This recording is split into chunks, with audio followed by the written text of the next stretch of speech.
स्वागत है आप सभी का उत्तराखंड के बुलेटिन में। मैं हूं आपके साथ ज्योति यादव। चलिए बुलेटिन की शुरुआत करते हैं। मुख्यमंत्री पुष्कर सिंह धामी अपने चुनावी दौरे के दौरान विकासनगर पहुंचे, जहां उन्होंने क्षेत्र की सेलाकुई नगर पंचायत और हरबटपुर नगर पालिका में जनसभाओं को संबोधित किया। इस दौरान उनके साथ हरबटपुर से पार्टी प्रत्याशी नीरू देवी और सेलाकुई प्रत्याशी भगत सिंह राठौर के साथ विधायक मुन्ना सिंह चौहान और विधायक सहदेव सिंह पुंडीर मौजूद रहे। सीएम धामी ने पहले सेलाकुई पार्टी प्रत्याशियों के पक्ष में एक जनसभा को संबोधित किया है और उसके बाद उन्होंने हरबटपुर में आयोजित एक रोड शो में शिरकत की है। अपने संबोधन में उन्होंने प्रदेश के तमाम निकायों में जीत का दावा करते हुए यहां के 3 निकायों में कमल का फूल खिलने का दावा किया। उत्तराखंड के अंदर लोगों में अपार जोश भी है, उत्साह भी है। उन्होंने पहले 2 सरकार बनाई है, निकायों में भी भाजपा की सरकार बनाएंगे, ट्रिपल इंजन की सरकार बनाएंगे और विकास 3 गुना तेजी से आगे बढ़ेगा। जो काम अभी रुके हुए हैं वो सारे काम होंगे। हम विकास को धरातल पर उतारेंगे। मैं सबसे निवेदन कर रहा हूं, अनुरोध कर रहा हूं कि जैसे उन्होंने 2 सरकार बनाई है वैसे तीसरी सरकार भी बनाने में अपना सहयोग।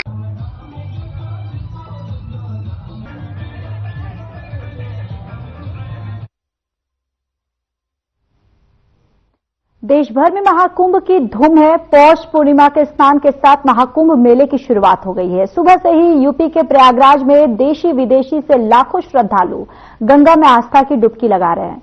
वहीं उत्तराखंड के सीएम पुष्कर सिंह धामी ने भी सभी देशवासियों को महाकुंभ की बधाई दी है। सीएम धामी ने सभी भक्तों, तीर्थयात्रियों और संतों को शुभकामनाएं देते हुए बड़ी संख्या में महाकुंभ में शिरकत करने की अपील की। बताते चले कि उत्तराखंड में धामी सरकार ने भी प्रयागराज महाकुंभ को लेकर खास तैयारियां की हैं। प्रदेश के अलग अलग जगहों से रोडवेज की सुविधा जो है वो सीधी की गई है।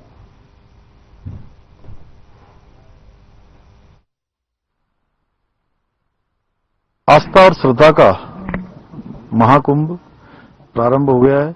मैं सभी श्रद्धालुओं को, सभी पूज्य संतगणों को, सभी धर्म प्रेमी भक्तों को बहुत शुभकामनाएं देता हूं कि महाकुंभ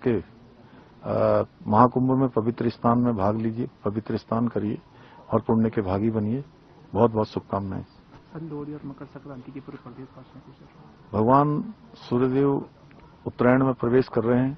मैं भगवान सूर्य नारायण के उत्तरायण में प्रवेश करने पर, भगवान के उत्तरायण होने पर, सूर्यदेव के उत्तरायण होने पर मकर संक्रांति, लोहड़ी, उत्तरायणी, पोंगल, बिहू, घुघुतिया त्योहार सबकी मैं सबको बहुत शुभकामनाएं देता हूं, सबको बधाई देता हूं। सबके घरों में मंगल हो, सब प्रकार की समृद्धि हो, आपके सभी सोचे हुए लक्ष्य पूरे हों।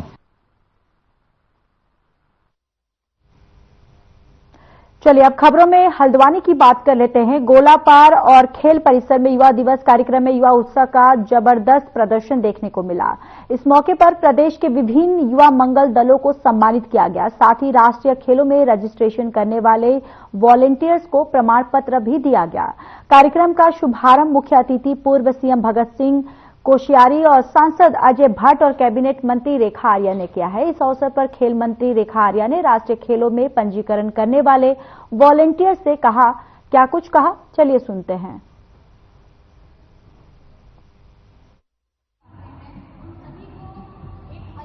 राष्ट्रीय युवा दिवस है और इस अवसर में अपने प्रदेश के और पूरे राष्ट्र के युवा युवतियों को बहुत शुभकामनाएं देती हूँ। निश्चित रूप से गोलापार में आज विभाग ने राष्ट्रीय खेल दिवस, राष्ट्रीय युवा दिवस मनाया है और उसमें हमारे माननीय मुख्य अतिथि, हमारे पूर्व गवर्नर और पूर्व में प्रदेश के मुख्यमंत्री रहे भगत सिंह कोश्यारी जी के मार्गदर्शन में पूरा कार्यक्रम रहा है। निश्चित रूप से इस कार्यक्रम के माध्यम से हमारे राष्ट्रीय खेलों में प्रतिभा करने वाले, अपना योगदान देने वाले हमारे वॉलंटियर्स भी आज सम्मानित हुए हैं। हमारे योगासना के बच्चों ने बहुत अच्छा प्रदर्शन किया है, उनको नगद इनाम पुरस्कार। तो देखिए युवा कार्यक्रम जो है वो किया गया, जहां पर युवाओं में खास उत्साह जो है वो भी देखा गया है। चलिए खबरों में आगे बढ़ते हैं। कांग्रेस प्रदेश अध्यक्ष करण माहरा और वर्तमान कांग्रेस विधायक मयूख मेहर के बीच जुबानी जंग तेज हो गई है। विवाद इतना बढ़ गया कि जनसभाओं में एक दूसरे के खिलाफ गढ़े मुर्दे जो है वो उखाड़े जा रहे हैं और ऐसे में बीजेपी भी कांग्रेस की इस अंतरकलह का काफी खुश नजर आ रही है और इसे कांग्रेस का समापित यानी कि समाप्ति काल करार दे रही है। धर्मपुर से बीजेपी विधायक विनोद चमोली ने क्या कुछ कहा इस पर, चलिए सुनते हैं।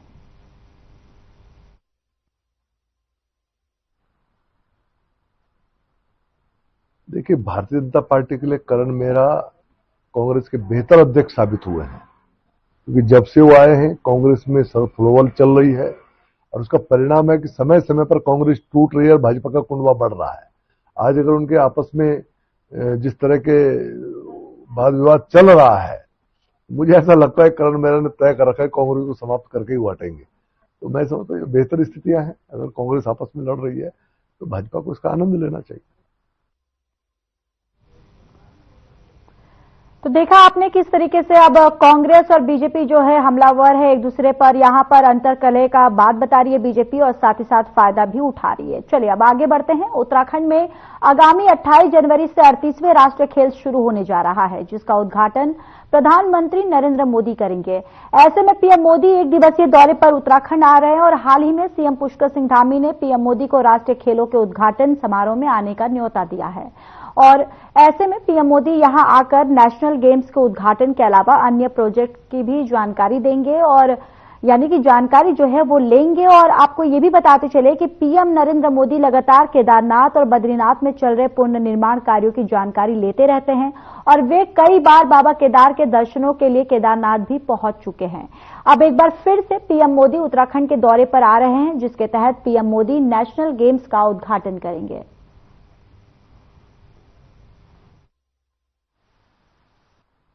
प्रधानमंत्री जी के कार्यक्रम का जब विस्तृत स्वरूप आएगा, उसमें अपेक्षा इस बात की भी है कि शीतकालीन यात्रा को प्रभावी स्वरूप देने में प्रधानमंत्री जी जब भी उत्तराखंड आते हैं तो उत्तराखंड के लिए कुछ न कुछ वरदान साबित होता है उनका दौरा।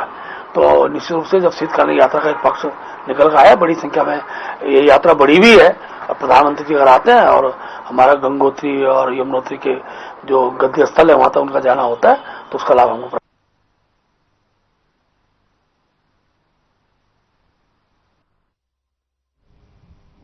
उत्तराखंड निकाय चुनाव में बीजेपी की बागियों पर कार्रवाई जारी है। बीजेपी ने 7 जिलों से 139 बागी नेताओं का निष्कासन किया। पार्टी से निष्कासित हुए कई नेताओं ने अपनी पीड़ा मीडिया के सामने रखते हुए बीजेपी पर तंज भी कसा है, तो कुछ बागियों ने तो बीजेपी को कांग्रेस युक्त पार्टी बता दिया है। बीजेपी ने सभी बागियों नेताओं को 8 जनवरी तक मौका दिया था और लास्ट अल्टीमेटम देते हुए बीजेपी प्रत्याशी को समर्थन देने की बात कही थी। बावजूद इसके कई नेताओं ने बीजेपी प्रत्याशी को समर्थन नहीं दिया, जिसके बाद बीजेपी ने जिलों से बागी नेताओं की लिस्ट मांगनी शुरू की थी और इसी तरह 7 जिलों से कुल 139 बागी नेताओं को बीजेपी ने पार्टी से निष्कासित किया है और बीते शनिवार को गढ़वाल मंडल के 100 नेताओं पर कार्रवाई की गई है। गढ़वाल मंडल में सबसे ज्यादा बागी नेता देहरादून महानगर से सामने आए हैं। देहरादून महानगर में बीजेपी ने 73 नेताओं को बाहर का रास्ता दिखाया है।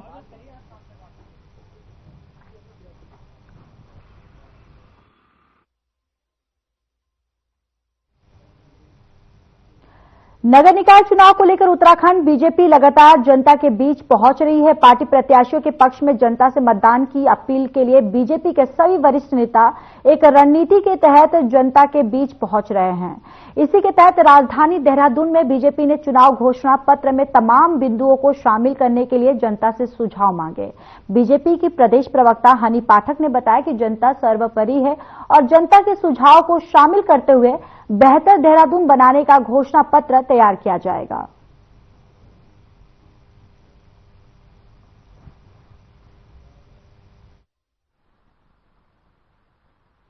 देखिए, पहले भी चुनाव के दौरान, लोकसभा चुनाव के दौरान हम लोगों ने सुझाव पेटिका चलाई थी। उससे जो जनमानस है हमसे क्या उम्मीद रखता है, कितना और कार्य चाहता है उत्तराखंड में, उत्तराखंड को किस दिशा में लेके जाना चाहते हैं, वो क्या सोचते हैं उत्तराखंड के लिए, उसके लिए हम लोग सुझाव पेटिका समय समय पर हर चुनाव के दौरान करते हैं और जनता के दिए हुए सुझाव के अनुसार ही भारतीय जनता पार्टी अपना घोषणा पत्र बनाती है। एकदम हवाई घोषणा पत्र नहीं बनाती है। जनता क्या हमसे चाहती है हम उसके अनुरूप ही सुझाव पेटिका के तहत देखने के बाद ही अपना घोषणा पत्र बनाते हैं और जनता हमारे लिए प्रथम। उत्तराखंड में निकाय चुनाव के लिए जोरों शोरों से प्रचार प्रसार चल रहा है। इसके साथ साथ राजनीतिक दलों के एक दूसरे पर आरोप प्रत्यारोप भी चल रहे हैं और जहां एक तरफ बीजेपी की प्रदेश प्रवक्ता हनी पाठक ने कहा कि कांग्रेस जिस जगह थी उसको बीजेपी वही देख रही है। अपनों से लड़ती हुई, गुटों में बटी हुई, हताश। उन्होंने कहा कि आज कांग्रेस की स्थिति वो हो गई है कि लालटेन से ढूंढने पर भी उनके कार्यकर्ता हाथ नहीं आ रहे हैं। वहीं इस पर पलटवार करते हुए कांग्रेस के प्रदेश प्रवक्ता ने कहा कि बीजेपी को अपने परिवार में देखना चाहिए। अपने गिरेबान में झांकने की आवश्यकता है और भारतीय जनता पार्टी में पूर्व मुख्यमंत्री और वर्तमान मुख्यमंत्री के बीच जो नूरा कुश्ती चल रही है, भाजपा का महानगर संगठन और जिस तरीके से प्रत्याशी का संगठन आपस में बटा हुआ है, ये किसी से छुपा हुआ नहीं है। भारतीय जनता पार्टी अभी तक बता दीजिए आप पूरे मेयर के चुनाव में कहीं एकजुट नजर आई हो? कांग्रेस पार्टी प्रतिदिन अपना कार्यक्रम जारी कर रही है। हमने जितने स्टार प्रचारक घोषित किए हैं, जितने हमारे वरिष्ठ नेता हैं, लगातार आपको वार्डों में चुनाव प्रचार करते हुए मिल जाएंगे। तो निश्चित तौर पर कांग्रेस पार्टी एकजुट है, इसी से भारतीय जनता पार्टी बौखलाई हुई है। इसको वही देख रहे हैं, गुटों में बटी हुई, अपनों से लड़ती हुई, एकदम हताश, निराश, जनता के बीच में कहीं दिखाई नहीं देने वाली लालटेन लेके एक बार बयान चला था हरीश रावत जी का कि वो केदारनाथ में देखने जा रहे हैं। आज वो समय आया है कि वो लालटेन लेके अपने कार्यकर्ताओं को नहीं ढूंढ पा रहे हैं, वो लालटेन लेकर अपनी चीजों को नहीं संभाल के देख पा रहे हैं। तो ये सभी दिग्गज जो आपस में गुटों में बट गए हैं, अपनों से ही लड़ रहे हैं, वर्चस्व की लड़ाई लड़ रहे हैं, तो ये उसी में पूरी तरीके से व्यस्त है। उनको जनता से न कभी पहले कभी कोई सरोकार था, न अब है, न आगे भी कभी उनको कोई सरोकार रहेगा। और खुद करण महाराज जी जो प्रदेश के अध्यक्ष है उत्तराखंड कांग्रेस कमेटी के, उन्होंने खुद माना है कि मैं ऐसी पार्टी को बिलोंग करता है जिन्होंने पूर्व में कभी किसी को। सर्द मौसम के बीच चुनावी प्रचार का माहौल गर्माता हुआ नजर आ रहा है और वहीं टनकपुर नगर पालिका से कांग्रेस अध्यक्ष प्रत्याशी हेमा वर्मा के समर्थन में कांग्रेस प्रदेश सचिव विमला सजवान ने धरातल पर उतरकर महिला प्रत्याशी हेमा वर्मा संग गली मोहल्ले में जाकर डोर टू डोर अभियान को तेज किया है। इसके दौरान महिला प्रत्याशी हेमा वर्मा के पक्ष में वोट किए जाने को लेकर कांग्रेस प्रदेश सचिव उत्तराखंड विमला सजवान मोर्चा संभालती हुई नजर आई हैं।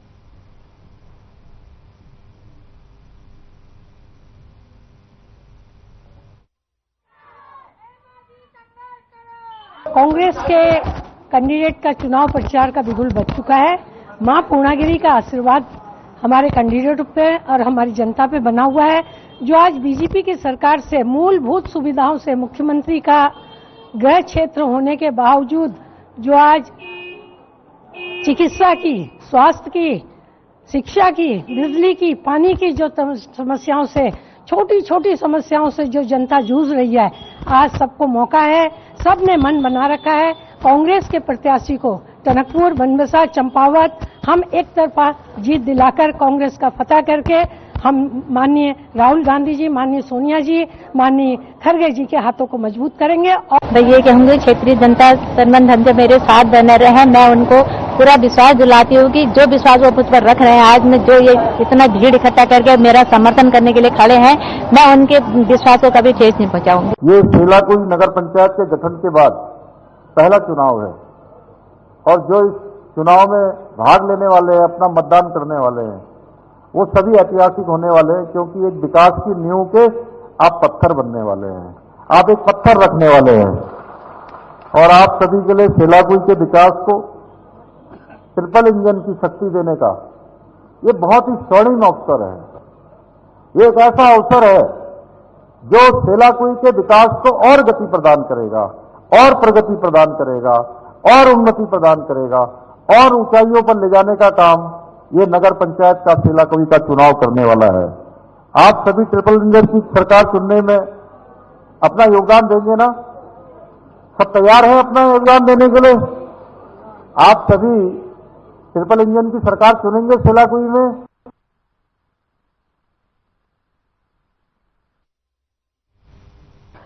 कोट स्थित रुद्राक्ष गार्डन के सभागार में कांग्रेस प्रत्याशी संदीप सहगल के चुनाव प्रचार में स्टार प्रचारक के रूप में पहुंचे। कांग्रेस के पूर्व प्रदेश अध्यक्ष गणेश गोदियाल ने कांग्रेस प्रत्याशी संदीप सहगल की जनसभा को संबोधित किया। इस दौरान हजारों की तादाद में कांग्रेसी कार्यकर्ताओं के साथ जन समूह उमड़ पड़ा और इस दौरान इस मीडिया से उन्होंने बात करते हुए कांग्रेस के पूर्व प्रदेश अध्यक्ष गणेश गोदियाल ने कहा कि काशीपुर में पिछले 20 वर्षों से बीजेपी ने कब्जा जमाया हुआ है, लेकिन इसके बावजूद काशीपुर विकास की जगह विनाश के रूप में खड़ा है।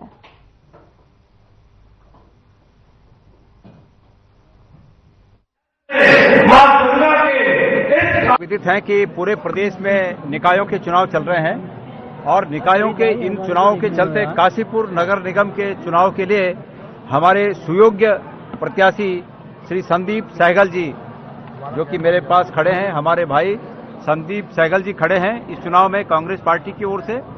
मैं काशीपुर की सम्मानित जनता से, काशीपुर के सम्मानित मतदाताओं से ये हाथ जोड़कर निवेदन करने आया हूं कि संदीप सहगल जी को वो लोग अपना आशीर्वाद दें, अपना मत दें और अपना हित, उनका हित इसी में निहित है कि वो यहाँ पर एक ऐसे समर्पित राजनीतिक और सामाजिक कार्यकर्ता को ये मौका। देखिए, हम लोग जैसे मैं महिला, हम लोग कन्वेंसिंग कर रहे हैं, डेली हम लोग बाहर जा रहे हैं, तो हमने अभी तक जितनी भी कन्वेंसिंग करी है इस सालों में, ये इस बार की सबसे बेस्ट कन्वेंसिंग है।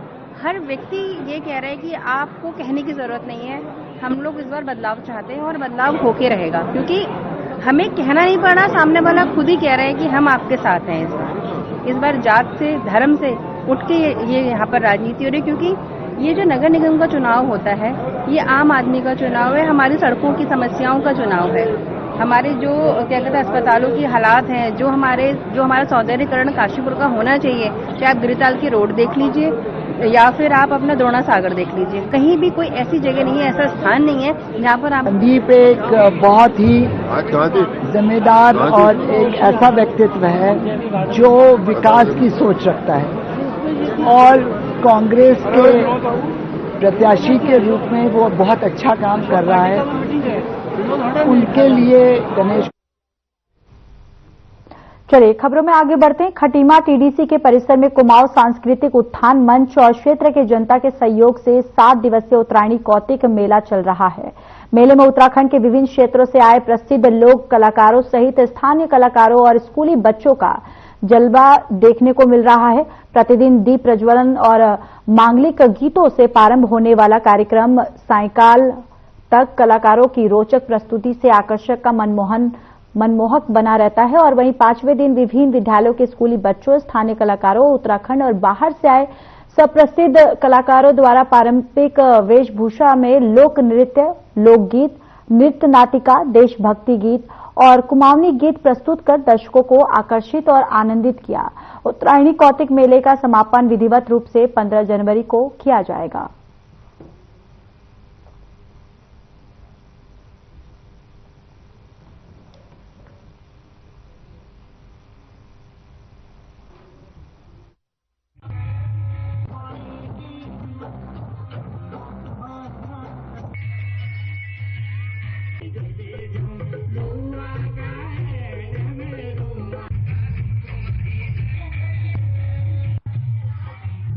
दिल्ली से एक ग्रुप जो कि प्रोफेशनल ग्रुप है अपने सांस्कृतिक कार्यों के माध्यम से यहाँ पर पहुंचा हुआ है। जाने माने जो लोक गायक हैं वो यहाँ पर अपनी प्रस्तुति देने वाले हैं और बहुत सारे स्कूलों के जो कार्यक्रम है वह यहाँ पर अपने कार्यक्रम को प्रस्तुत कर रहे हैं। जैसा कि हम अभी स्क्रीन में देख रहे हैं कि अभी शिक्षा भारती जूनियर हाई स्कूल का यहाँ पर कार्यक्रम चल रहा है, अपने सांस्कृतिक कार्यक्रमों के साथ यहाँ पर जुड़े हुए हैं। मैं आपका धन्यवाद करता हूँ कि रोज आप यहाँ पर आकर इस सांस्कृतिक धरोहर को आगे बढ़ाने का काम हमारे साथ कर रहे हैं। रविवार को हुई बस दुर्घटना से आक्रोशित पौड़ी नगर वासियों ने व्यापार संघ के साथ मिलकर कलेक्ट्रेट का जबरदस्त घेराव कर दिया। व्यापार संघ का आरोप था कि दुर्घटना के दौरान घायल हुए लोगों को जिला अस्पताल पौड़ी में प्राथमिक उपचार भी नहीं मिल पा रहा था। इसी आक्रोश को लेकर व्यापार संघ और स्थानीय नागरिकों ने कलेक्ट्रेट का जबरदस्त घेराव कर दिया।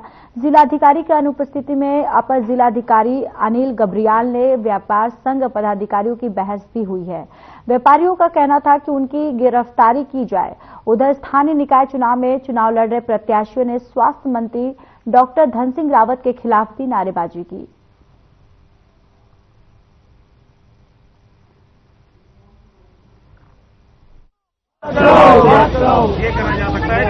संज्ञान में 31 दिसंबर को ट्रिपल पी की व्यवस्था खत्म होने के बाद में अभी सरकारी या हेल्थ डिपार्टमेंट के माध्यम से ही हमारा BHJ चलाया जा रहा है। तो 14 डॉक्टर्स ऑलरेडी यहाँ अवेलेबल हैं और स्पेशलिस्ट भी हमारे लगभग ज्वाइन कर रहे हैं। कई सारे स्पेशलिस्ट ने ज्वाइन कर लिया है और जैसी व्यवस्थाएं CMO साहब ने और व्यापार मंडल की आपस में बातचीत में व्यापार मंडल भी सेटिस्फाई हुआ है कि हमारी जो स्वास्थ्य संबंधी व्यवस्थाएं एम्बुलेंसेज की या अधिकारी महोदय से हमारी वार्ता भी उन्होंने CMO जो बॉडी है उनको भी बुलवाया था अपने यहाँ और उनसे भी जानकारी ली थी कि आपके पास इस टाइम पे कितने डॉक्टर अवेलेबल हैं जो जिन्होंने यहाँ पे ज्वाइन कर लिया है।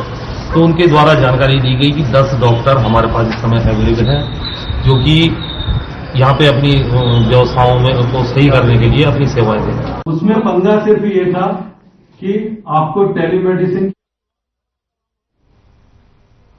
टनकपुर में निकाय चुनाव की गहमागहमी के दौरान पत्रकारों ने उत्तराखंड डिजिटल मीडिया एसोसिएशन की जिला कार्यकारिणी का गठन किया, जिसमें सर्वसम्मति से बाबूलाल यादव को अध्यक्ष और मयंक पंत को महामंत्री चुना गया, जिससे संगठन द्वारा जन सरोकारों के लिए कार्य किए जाने का संकल्प लिया गया। वहीं नगर के एक निजी होटल में आयोजित पत्रकारों की बैठक में विभिन्न विषयों पर मंथन करने के उपरांत डिजिटल मीडिया गठन को अस्तित्व में लाया गया। संगठन का जल्द ही विस्तार करने के साथ ही पत्रकारों के हितों और जन सरोकारों पर कार्य करने की प्रतिबद्धता दोहराई गई।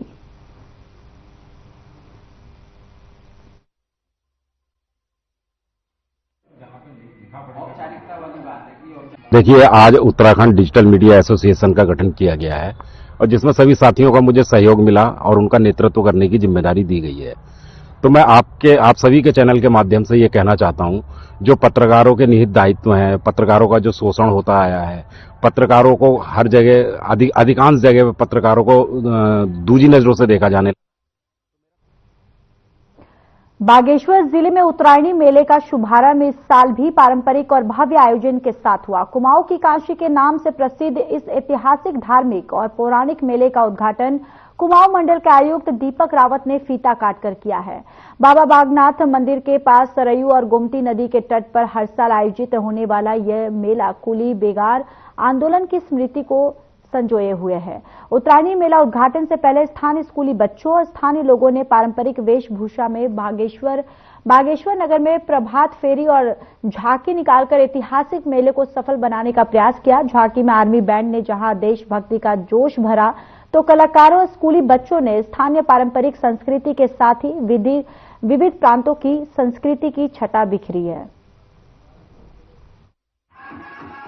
पूरे बागेश्वर वालों को उत्तरायणी की ढेर सारी शुभकामनाएं और जो हमारे प्रवासी हैं उनको भी बागेश्वर उत्तरायण की बधाई देता हूँ। ये हमारे जो वर्षों से चली हुई रिवाजा है और जिस कुली विकार से हमें जो है एक समाज को एक आईना दिखाया था, आज इस उत्तरायणी मेले के माध्यम से हम कैसे युवाओं को आगे आने वाली पीढ़ी को हम उसको दिखा सकें और वो अपने स्वरोजगार के करें। सबसे बड़े नशे पर ऐतिहासिक है क्योंकि नगर पालिका के चुनाव हो रहे हैं, तो इसलिए एक आदर्श आचार संहिता भी लगी है। तो इसलिए सभी लोगों को मैं मकर संक्रांति घुघुतिया पर्व की बहुत बधाई देता हूं, शुभकामनाएं देता हूं, क्योंकि ये उत्तरायणी हर वर्ष की भांति इस बार भी मनाई जा रही है और मैं चाहूंगा कि अपने सुदूरवर्ती आज ये पौराणिक और ऐतिहासिक उत्तरायणी मेले का उद्घाटन माननीय आयुक्त महोदय के द्वारा किया जा रहा है यहाँ पर। और अभी आप देख रहे हैं कि बहुत अच्छा मार्च पास्ट यहाँ पे चल रहा है और इसके बाद जो ऑफिशियली इनॉग्रेशन होगा वो 2 बजे होगा, जो कि नुमाइश खेत में होगा। और जैसा हम लोग सभी जानते हैं कि बहुत ही ऐतिहासिक और पौराणिक मेला है जो हमारी संस्कृति को और हमारी आर्थिकी को भी जोड़ता है और हमारे जो दूर दराज के क्षेत्र हैं वहाँ से लोग यहाँ पर आते हैं और हैंडीक्राफ्ट का बहुत अच्छा। चलिए, उत्तराखंड के बुलेटिन में फिलहाल बस इतना ही। बाकी देश और दुनिया की तमाम बड़ी खबरों के लिए जुड़े रहिए हमारे साथ। नमस्कार।